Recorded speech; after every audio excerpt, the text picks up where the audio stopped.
Happy weekend, everyone. Happy weekend, everyone. So today I chose to be lazy and I have absolutely no regret about it. I slept very, very late. So even though I woke up early, I wasn't just in the mood to do anything. I wanted it to be one of those, rare mornings where I simply exist, you're just there. So around 7:30 a.m., my daughter and my son came into the room and they were like, "Mommy, wake up." And I told them, "Please go back to bed now." So their response was like, "No, Mommy, we've arranged everywhere." Now, my children help me around the house most times, but today felt different. Why? Will I say because yesterday, I think that's the reason why, and which it was because yesterday they misbehaved. My husband and I then agreed on a consequence: no screen time today. So during the week, they only get screens for classes or homework, and because it was Saturday, they knew losing the screen time would matter. So when I came downstairs, I was genuinely amazed. The house was tidy, everywhere was in place. We even took pictures because I was so impressed.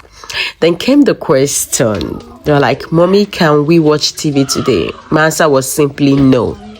Not because I didn't appreciate what they've done or I just wanted to be harsh, no. But because I believe good behavior after a consequence doesn't erase the behavior that led to the consequence.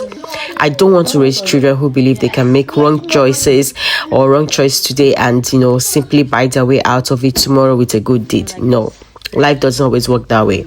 So one of the greatest gifts we can give our children is teaching them that every action has consequence, and discipline is not about punishment. It's about preparing them for the real world where choices have outcomes. So was it hard for me? Yes. Did I feel guilty?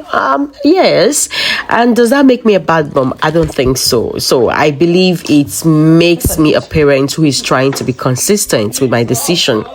And before anyone think maybe I was being too strict, before they could think about that, they later asked if they could make eggs for breakfast. Of course, I said yes. I stood by them, guide them, I filmed them. I watched a little cooking adventure and they enjoyed every moment of it.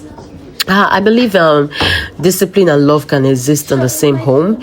You can say no to one thing while still creating beautiful memories together. So children don't need parents who are they don't just need parents who are loving. They need parents who mean the words, who mean the things they say, Yeah, because consistency today builds character tomorrow. So don't just negotiate their consequence with them, no. So, but they still got their hugs, laughter, breakfast, and a mom who loves them deeply. And that's what parents is really about. It's about raising responsible, respectful, resilient human beings. And sometimes love looks like, keeping your words. And even when it is hard, learn to keep your words. Have a great weekend, beautiful people. See you all. Bye.